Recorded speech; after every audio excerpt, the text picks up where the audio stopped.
সিলেট অঞ্চলে বন্যা পরিস্থিতির অবনতি, বাঁধ ভেঙে পানি ঢুকেছে লোকালয়ে, ফুঁসছে উত্তরের নদ নদী। ব্রহ্মপুত্রের তীব্র ভাঙনে দিশেহারা কুড়িগ্রামের চরের মানুষ, গৃহহীন হল 200-রও বেশি পরিবার। মাদক নিয়ে সংবাদ প্রকাশে কুষ্টিয়ায় সাংবাদিকের ওপর হামলা, বিএনপি নেতা আটক।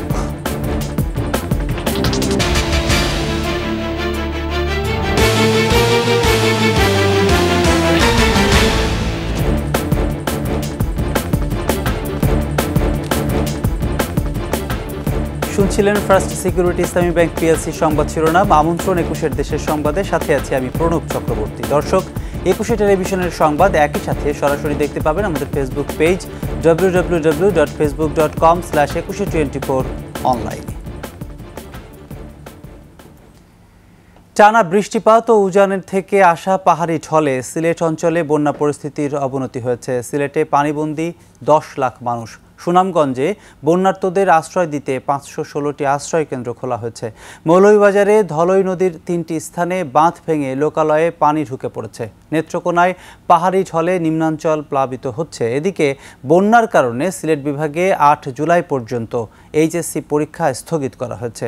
উত্তরাঞ্চলে তিস্তা, ধরলা সহ নদ নদীর পানি বিপদসীমার উপর দিয়ে বইছে। প্রতিনিধিদের তথ্য ছবিতে মাসুম আলিসার প্রতিবেদন। সিলেট অঞ্চলে বৃষ্টিপাত কিছুটা কমে এলেও উজানের ঢল অব্যাহত রয়েছে। জকিগঞ্জ, বিয়ানীবাজার, গোলাপগঞ্জ, ফেঞ্চুগঞ্জ, বালাগঞ্জ ও ওসমানীনগরে বন্যা পরিস্থিতির অবনতি হয়েছে। পানিবন্দী প্রায় 10 লাখ মানুষ। 650 আশ্রয় কেন্দ্রে অবস্থান করছেন 20,000 মানুষ। ওরা ক্ষতিগ্রস্ত হয়েছে আর কি এলাকার মানুষ, এর লাগি তারা আশ্রয় কেন্দ্রে যারা যারা বাড়ি করে এখন তো আর কোন রকম আছে। মানুষ চলাফেরা করা অনেক দায় হয়ে গেছে। বন্যায় সিলেট নগরীতে দুর্ভোগ চরমে, দেখা দিয়েছে বিশুদ্ধ পানি ও খাবার সংকট। বন্যা পরিস্থিতি পর্যবেক্ষণ ও ত্রাণ বিতরণ শেষে ত্রাণ ও দুর্যোগ প্রতিমন্ত্রী জানান, সিলেট ও সুনামগঞ্জের বানভাসী মানুষের জন্য প্রাথমিকভাবে 80 লাখ টাকা এবং 1000 মেট্রিক টন চাল বরাদ্দ দেওয়া হয়েছে। আপনার যে সিলেট ও সুনামগঞ্জ জেলায় মোট আমরা 1000 মেট্রিক টন চাল আজকে আপনাদেরকে দিয়েছি। তাছাড়া আমরা নগদ 40 লক্ষ টাকা আমরা দিয়েছি। 2 জেলা মিলে 10,000 প্যাকেট শুকনো খাবার, অন্যান্য খাবার, গোখাদ্য বাবদ 20 লক্ষ টাকা, শিশু খাদ্যের জন্য 20 লক্ষ টাকা আমরা তাৎক্ষণিক বাবদ আজকে বরাদ্দ দিয়েছি। সুনামগঞ্জে নতুন করে প্লাবিত হয়েছে ঘরবাড়ি ও রাস্তাঘাট। ভোগান্তিতে পড়েছেন কয়েক লাখ মানুষ। নিজেদের জানমাল রক্ষায় আশ্রয় কেন্দ্রে উঠছে দুর্গতরা। এখানে জনগণ খুব খারাপ অবস্থায় আছে। সবার ঘরে ঘরে পানি, দোকানপাট, সবাই খাবার, শুকনো খাবার অবস্থা খুব শোচনীয় অবস্থা। মানুষ বহুত দুর্ভোগে আছে, খুব কষ্টের মধ্যে আছে। বন্যা কবলিতদের উদ্ধার ও নিরাপদ আশ্রয় কেন্দ্রে নিয়ে আসতে কাজ করছে প্রশাসন। জেলায় 516টি আশ্রয় কেন্দ্র চালু করা হয়েছে। আশ্রয় কেন্দ্রগুলোতে খাবার ও ত্রাণ সামগ্রী বিতরণ করা হচ্ছে। শুকনো খাবার দেওয়া এবং তাদেরকে আশ্রয় কেন্দ্রে নেওয়া এবং যারা দূরে যোগাযোগহীনতা আছেন তাদেরকে নৌকা দিয়ে উদ্ধার করা। মৌলভীবাজারে পরিস্থিতি আরও অবনতি হয়েছে। ধলই নদীর 3টি স্থানে বাঁধ ভেঙে লোকালয়ে প্রবেশ করছে পানি। 7 উপজেলার 30টি ইউনিয়নের লক্ষাধিক মানুষ এখন পানিবন্দী। কোনো মানুষ বা হরতাম পারছি না, বাচ্চা চলে রাস্তার মধ্যে আমরা আছি। নামাজ চলতেছে রাস্তার পাশে এক বাসায়, কিন্তু আমাদের মসজিদে যথেষ্ট পরিমাণের পানি আছে। এদিকে নেত্রকোনায় অতিবৃষ্টি ও পাহাড়ি ঢলে নিম্নাঞ্চল প্লাবিত হয়েছে। কলমাকান্দা উপজেলার 5টি ইউনিয়নের প্রায় 40টি গ্রামের নিম্নাঞ্চল ডুবে বাড়িঘরে পানি প্রবেশ করেছে। দুর্ভোগে পড়েছে মানুষ। যে ভাই পানি বাড়তাছে, ওনে রাইত আমরা কিছু হানো যাওয়ানটা লাগবো, ওইলে স্কুল করে যাইঙ্গা আর না হলে রোডের উঠে উঠবাম। আমরা আসলে বন্যা মোকাবেলার জন্য আমরা সব ধরনের প্রস্তুতি আমাদের রয়েছে। দুর্গতদের জন্য আশ্রয় কেন্দ্র এবং তাদের প্রয়োজনীয় খাবার, সেই সাথে গবাদি পশুদের জন্য নিরাপদ আশ্রয় এবং তাদের খাবারের ব্যবস্থা আমরা রেখেছি। আমরা রংপুরে তিস্তা নদীর পানি বৃদ্ধি পেয়ে কাউনিয়া পয়েন্টে বিপদসীমার উপর দিয়ে প্রবাহিত হচ্ছে। কাউনিয়ার চরের 10টি গ্রাম প্লাবিত হয়ে পড়েছে। কুড়িগ্রামের ব্রহ্মপুত্র, ধরলা, দুধকুমার ও তিস্তা নদীর পানি বৃদ্ধি অব্যাহত থাকায় জেলার নিম্নাঞ্চলে বন্যা পরিস্থিতির অবনতি হয়েছে। পানিবন্দী হয়ে পড়েছে প্রায় 2000 পরিবার। তলিয়ে গেছে ঘরবাড়ি ও মৌসুমি ফসলের ক্ষেত, নদ নদীর তীরবর্তী চর, দ্বীপচর ও নিম্নাঞ্চলগুলো। গাইবান্ধায় তিস্তা, যমুনা ও ব্রহ্মপুত্র নদীতে পানি বৃদ্ধি পেয়ে 12টি চরের নিম্নাঞ্চল প্লাবিত। মাসুম আলিসা, 21 টেলিভিশন। দর্শক, বন্যা পরিস্থিতির খবর জানতে সরাসরি চলে যাচ্ছে সিলেটে। সেখানে আছেন সহকর্মী ওয়েস খসরু। খসরু, নগরীর অবস্থা আপনি আমাদেরকে জানাবেন এবং নদ নদীগুলোর পানি বেড়ে কি অবস্থা দেখছেন এবং সেখানে ত্রাণ বিতরণ বা ত্রাণ সামগ্রী দেওয়ার কোনো তথ্য আপনার কাছে আছে কিনা? প্রণব, আপনার মাধ্যমে দর্শকদের আগেই জানিয়ে দিতে চাই যে সিলেটের নদ নদীর পানি, আপনি যেটি বলছিলেন যে নদ নদীর পানি এই মুহূর্তে সিলেটের সুরমা কুশিয়ারা সহ কয়েকটি নদীর পানি আসলে বিপদসীমার উপর দিয়ে প্রবাহিত হচ্ছে এবং পানি উন্নয়ন বোর্ডের কর্মকর্তারা যেটি জানিয়েছেন যে 6টি নদীর পানি ইতিমধ্যে বিপদসীমার উপর দিয়ে প্রবাহিত হচ্ছে, অর্থাৎ সিলেটের প্রায় অর্ধেক এলাকায় ইতিমধ্যে পানিতে তলিয়ে গেছে এবং সিলেট নগরীর বন্যা পরিস্থিতি আসলে এখন অপরিবর্তিত রয়েছে। যেটুকু পানি কমছে সেটুকু আসলে কমা কিছুই দৃশ্যমান হচ্ছে না। আমি এখন আছি নগরীর সুবানীঘাট এলাকায়। আপনারা দেখতে পাচ্ছেন যে এই সুবানীঘাট এলাকাটি হচ্ছে সিলেট নগরের প্রাণকেন্দ্র জিন্দাবাজারের ঠিক পাশেই অবস্থিত এবং এই সুবানীঘাট এলাকায় গত 4 দিন ধরে লোকজন পানিবন্দী অবস্থায় রয়েছেন। এই এলাকায় আসলে পানিবন্দী লোকজনের মধ্যে চরম দুর্ভোগ রয়েছে। তারা বিশেষ করে পানি সংকটের মধ্যে পড়েছেন, একই সঙ্গে খাবার সংকটও রয়েছে। তবে সিলেট সিটি কর্পোরেশনের পক্ষ থেকে যে 80টি আশ্রয়কেন্দ্র খোলা হয়েছে, সেই 80টি আশ্রয়কেন্দ্রে আসলে নিম্নাঞ্চলের লোকজন এবং কলোনির বাসিন্দা যারা, তারা গিয়ে উঠেছেন এবং তাদেরকে সিলেট সিটি কর্পোরেশনের পক্ষ থেকে রান্না করা খাবার দেওয়া হচ্ছে। প্রণব, আপনি যেটি জানিয়েছিলেন যে আসলে ত্রাণ বিতরণের কার্যক্রম কোন পর্যায়ে রয়েছে, সিলেটের ত্রাণ বিতরণে আসলে প্রশাসনের পক্ষ থেকে 2টি কাজ করা হচ্ছে। একটি হচ্ছে ত্রাণ বিতরণ করা হচ্ছে, আর একটি হচ্ছে যে রেস্কিউ টিম গঠন করা হয়েছে। বন্যার্ত এলাকায় যারা ইতিমধ্যে এখনো পানিবন্দী অবস্থায় রয়েছেন তাদেরকে উদ্ধার করে আশ্রয় কেন্দ্রে নিয়ে আসা হচ্ছে এবং গতকাল যে দুর্যোগ এবং ত্রাণ প্রতিমন্ত্রী সিলেটে এসেছিলেন, তার পক্ষ থেকে যে পরিমাণ সহায়তা দেওয়া হয়েছে, সেই সহায়তা পর আজকে থেকে আসলে একবারে তৃণমূল পর্যায়ে যাতে ত্রাণ গিয়ে পৌঁছে সে বিষয়টি প্রশাসন পাশাপাশি রাজনৈতিক নেতৃবৃন্দের পক্ষ থেকে এটি তৃণমূলে নিয়ে যাওয়া হচ্ছে এই ত্রাণগুলো। তবে আসলে আমাদের সিলেট সিটি কর্পোরেশনের মেয়র আনোয়ারুজ্জামান চৌধুরী যেটি বলেছেন যে সরকার থেকে যে ত্রাণ দেওয়া হচ্ছে সেটি এখনো পর্যাপ্ত হচ্ছে না, কারণ হচ্ছে যে সিলেটে যে পরিমাণ লোক পানিবন্দী রয়েছেন, এই পানিবন্দী লোকজনের দুর্ভোগ কমাতে হলে আসলে বেসরকারি পর্যায়ে ত্রাণ বিতরণটা খুব জরুরি। এই কারণে তিনি আমাদের যারা প্রবাসী রয়েছেন, প্রবাসীদের এই ত্রাণ বিতরণ কার্যক্রমে অংশ নেওয়ার আহ্বান জানিয়েছেন। প্রণব, এই ছিল সিলেটের বন্যার সর্বশেষ খবর। ওয়েস খসরু, অনেক ধন্যবাদ। আপনিও নিজেও সাবধানে থাকবেন। এদিকে আগামী 24 ঘন্টা সিলেট সহ দেশের উত্তর পূর্বাঞ্চলে বন্যা পরিস্থিতি স্থিতিশীল থাকবে বলে জানিয়েছে বন্যা পূর্বাভাস ও সতর্কীকরণ কেন্দ্র। একই সাথে আগামী 48 ঘন্টার মধ্যে কুড়িগ্রাম, লালমনিরহাট সহ রংপুর জেলার নিম্নাঞ্চলে স্বল্পমেয়াদী বন্যার সৃষ্টি হতে পারে। উত্তরাঞ্চলের দিকে যে তিস্তা, ধরলা এবং দুধকুমারী 3টে নদী আমরা মনিটর করে থাকি। এই নদীগুলো তো আমরা সবসময় একটু ক্রিটিক্যাল এবং এই নদীগুলো আগামী 48 ঘন্টার মধ্যে একটা সিচুয়েশন ক্রিয়েট হতে পারে, যেহেতু ভারী বৃষ্টিপাতের মধ্যে সেদিকে রয়েছে এবং তিস্তা নদী ডালিয়া পয়েন্ট আগামী 24 ঘন্টায় বিপদসীমার উপরে স্বল্প সময়ের জন্য অতিক্রম করতে পারে। সিলেট অঞ্চলে উজানের নদীগুলো বারবারই ড্রেজিং করতে হবে বলে জানিয়েছেন পানি সম্পদ প্রতিমন্ত্রী জাহিদ ফারুক। বৃহস্পতিবার সিলেটের বন্যা পরিস্থিতি পরিদর্শন ও ত্রাণ বিতরণ করে এই পরিকল্পনার কথা তুলে ধরেন তিনি। প্রতিমন্ত্রী বলেন, উজান থেকে প্রতি বছর শত শত টন পলিমাটি আসে। এই পলিমাটি অপসারণ সহ নদীর নাব্যতা ধরে রাখতে পারলে বন্যা থেকে পরিত্রাণ পাওয়া যাবে। বিষয়টি নিয়ে সরকার ভাবছে বলেও জানান তিনি। জাহিদ ফারুক জানিয়েছেন, সিলেটের সুরমা নদী খনন করা হলে এ অঞ্চল বন্যা থেকে রেহাই মিলবে। এ সংক্রান্ত একটি প্রস্তাবনা পরিকল্পনা মন্ত্রণালয়ে রয়েছে বলেও জানিয়েছেন প্রতিমন্ত্রী।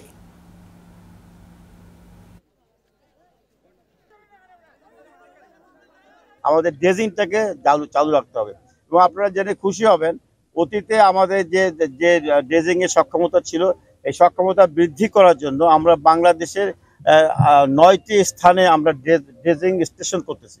এর মানে হলো প্রতিটা জায়গাতে আমাদের ড্রেজার থাকবে এবং ছোটোখাটো যখনই চর সৃষ্টি হবে তাৎক্ষণিকভাবে যাতে করে আমাদের পানি উন্নয়ন বোর্ডরা, যাতে ইঞ্জিনিয়াররা ওটা ড্রেজিং করে ক্লিয়ার করতে পারে, তাহলে হবে কি চরটা পড়তে পারবে না, নদী ভাঙ্গনটা কমে যাবে এবং নদী প্লাবিত হবে না।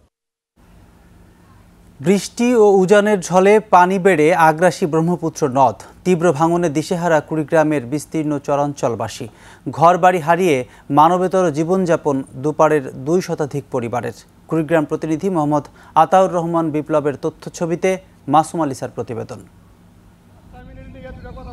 এই দৃশ্য কুড়িগ্রামের রৌমারী উপজেলার শোলমারী ইউনিয়নের সোনাপুরে ব্রহ্মপুত্র পাড়ের। সদরের যাত্রাপুর, উলিপুরের সাহেবের আলগা ও বেগমগঞ্জ, চিলমারির শাখাহাতি এবং চর রাজীবপুর উপজেলার 12টি পয়েন্টেও তীব্রভাবে ভাঙছে ব্রহ্মপুত্র। দিশেহারা ব্রহ্মপুত্র পাড়ের মানুষ ভিটেমাটি হারিয়ে বা অন্যের জায়গায় ঘরবাড়ি সরিয়ে মানবেতর জীবনযাপন করছে অনেকেই। ভুক্তভোগীদের অভিযোগ, ভাঙন রোধে নেই পদক্ষেপ। আমার বাড়িঘর যা কিছু আছে সবকিছু নদীতে ভেঙে গেছে। এখন আমি বাড়িঘর ভেঙে নিয়ে মানুষ উডুল্লা যেভাবে থাকে ও অন্যের জমিতে আশ্রয় নিচ্ছে। এইভাবে কাজ করতে হবে না, ভালো করে কাজ করতে হবে। বালু ফালিয়া থুইছে, 1 মাস ধরে বালু ফালিয়া থুইছে, বস্তা বোঝাই করে না, ফালায়ও না, হাসেও না। তাহলে যে আর কত বস্তা ভরে ভেঙে যাইতেছে, ফালাইতেছে না। প্রথম দেখলাম খুব জোর তোর, তারপরে আর জোর তোর নাই। এই যে বন্ধ হয়ে গেল 1-1.5 মাস কাজ বন্ধ, এখন তো ভাঙতে ভাঙতে তো আমাদের শেষ করে হালাইল। ভাঙন এলাকা পরিদর্শন করে প্রতিরক্ষা বাঁধ ও ড্রেজিংয়ে ভাঙন প্রবণতা কমানোর আশ্বাস পানি সম্পদ প্রতিমন্ত্রীর। আমরা প্রতি বছরই আমরা নতুন নতুন প্রকল্প নিয়ে আমরা কাজ করব এবং আপনাকে বুঝতে হবে বাংলাদেশের সব জায়গায় নদী ভাঙন আছে। আপনি বরগুনা যান, আপনি সিরাজগঞ্জ যান, আপনি পটুয়াখালী যান, আপনি যেখানে যাবেন যে নদী ভাঙন সব জায়গায় কিন্তু একই ধরনের হাহাকার। সুতরাং আমাদের সব জায়গায় কিন্তু আমাদের নজর দিতে হয়। কুড়িগ্রামের ব্রহ্মপুত্রের দুপাড়ের 74 কিলোমিটারের মধ্যে স্থায়ীভাবে তীর সংরক্ষণ হয়েছে মাত্র 12 কিলোমিটার আর চলমান 12 কিলোমিটার। মাসুম আলিসা, 21 টেলিভিশন। কুষ্টিয়ার সাংবাদিক হাসিবুর রহমান রিজুর উপর নৃশংস হামলার ঘটনায় এক বিএনপি নেতাকে আটক করেছে পুলিশ। বুধবার রাতে বাবর আলী নামে ওই বিএনপি নেতাকে আটক করে পুলিশ। বিকেলে কুষ্টিয়া শহর সংলগ্ন হরিপুর বাজারে রিজুর উপর বর্বরোচিত হামলা করে সন্ত্রাসীরা। গুরুতর অবস্থায় উন্নত চিকিৎসার জন্য ঢাকায় নেওয়া হয় তাকে। অতিরিক্ত পুলিশ সুপার জানিয়েছেন, হামলার পেছনে মাদক সংক্রান্ত সংবাদ পরিবেশন ও এলাকাভিত্তিক কোনো বিরোধ থাকতে পারে বলে প্রাথমিকভাবে ধারণা করা হচ্ছে। এদিকে হামলার প্রতিবাদ জানিয়ে রাতেই কুষ্টিয়া প্রেস ক্লাবের নেতাকর্মীরা শহরে বিক্ষোভ মিছিল করেন।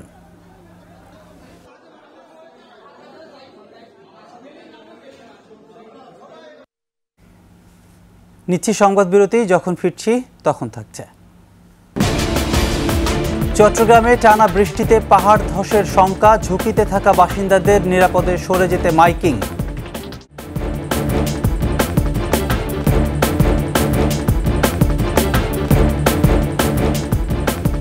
আবারও আমন্ত্রণ 21 দেশের সংবাদে। ঈদুল আজহা ছুটি শেষ হলেও রাঙামাটির বিভিন্ন পর্যটন স্পটগুলোতে ভিড় জমাচ্ছেন পর্যটকরা। পর্যটন সংশ্লিষ্টরা বলছেন, ঈদের ছুটি শেষ হলেও রাঙামাটির প্রকৃতির অপরূপ সৌন্দর্য উপভোগ করতে পর্যটকরা বিভিন্ন বিনোদন স্পটে ভিড় করছেন। বর্ষা মৌসুমে রাঙামাটির শুভলং ঝর্ণা তার পুরনো রূপ ফিরে পেয়েছে। এছাড়া স্বজনদের নিয়ে রাঙামাটির ঝুলন্ত সেতু, পলওয়েল পার্ক, কাপ্তাই হ্রদে নৌভ্রমণ সহ বিভিন্ন স্পটে ঘুরছেন পর্যটকরা।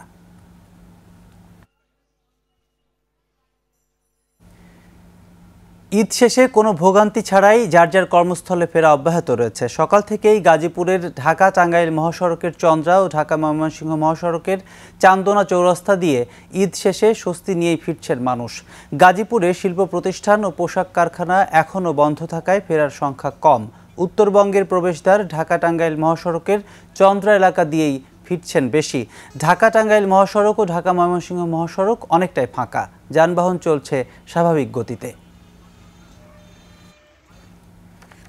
ফরিদপুর শহরের কমলাপুর এলাকায় পল্লীকবি জসিমউদ্দিনের জমি দখলের অপচেষ্টার প্রতিবাদে মানববন্ধন হয়েছে। সকালে শহরের অনাথের মোড় এলাকায় মানববন্ধনে কবি পরিবারের সদস্যসহ স্থানীয়রা উপস্থিত ছিলেন। মানববন্ধনে অংশ নেয়া কবিপুত্র ডক্টর জামাল আনোয়ারের স্ত্রী রাজিয়া সুলতানা অভিযোগ করেন, স্থানীয় প্রভাবশালী এক ব্যক্তি কবির জমি দখলের জন্য দীর্ঘদিন ধরে চেষ্টা চালিয়ে আসছে। এ বিষয়ে আদালতে মামলাও হয়, কিন্তু ঈদের ছুটির সুযোগ নিয়ে জনৈক বিল্লাল হোসেন বেশ কিছু অংশ দখল করে বাউন্ডারি দেয়াল তুলে দেয়। বাধা দেয়া হলে তাদের প্রাণনাশের হুমকি দেয়া হয়। পল্লী কবির নামে শিক্ষা নিকেতন করার জায়গাটি যাতে কেউ দখল করতে না পারে সেজন্য প্রধানমন্ত্রী সহ স্থানীয় প্রশাসনের হস্তক্ষেপ কামনা করা হয় মানববন্ধন থেকে। এবারে চট্টগ্রামের সংবাদ।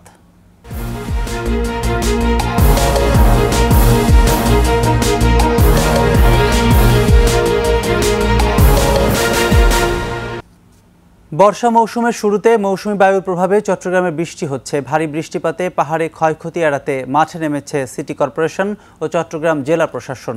একই কারণে সাগরে সৃষ্টি হয়েছে গভীর মেঘমালা। এর প্রভাবে উপকূলীয় এলাকাসহ সমুদ্র বন্দর এবং নদী বন্দরগুলোর উপর দিয়ে ঝোড়ো হাওয়া বয়ে যেতে পারে। এ অবস্থায় চট্টগ্রাম নগরের ঝুঁকিপূর্ণ পাহাড়ে বসবাসকারীদের নিরাপদে সরে যেতে জেলা প্রশাসন টানা 2 দিন ধরে মাইকিং করছে। চট্টগ্রাম সিটি কর্পোরেশনও সতর্কতামূলক ব্যবস্থা নিচ্ছে। নগর ও আশপাশের সবকটি আশ্রয় কেন্দ্রও প্রস্তুত রাখা হয়েছে। কেউ প্রশাসনের সিদ্ধান্ত অমান্য করলে ব্যবস্থা নেওয়ার কথাও জানিয়েছেন কর্মকর্তারা।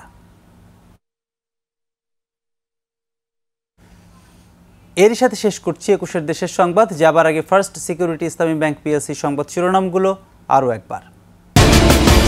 সিলেট অঞ্চলে বন্যা পরিস্থিতির অবনতি, বাঁধ ভেঙে পানি ঢুকেছে লোকালয়ে, ফুঁসছে উত্তরের নদ নদী।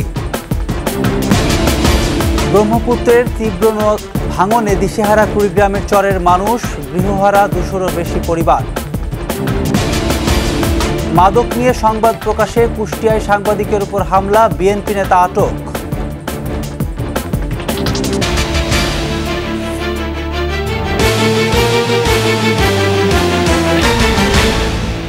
দর্শক, সর্বশেষ সংবাদ জানতে ডায়াল করুন 2021 নম্বরের, ভিজিট করুন 21tv.com এই ওয়েবসাইটে। এছাড়া ফেসবুকে ভিজিট করতে পারেন www.facebook.com/2124 অনলাইনে। এতক্ষণ সঙ্গে থাকার জন্য ধন্যবাদ। পরবর্তী সংবাদ সন্ধ্যা 7টায় দেখার আমন্ত্রণ রইল। 21-এর সাথেই থাকুন।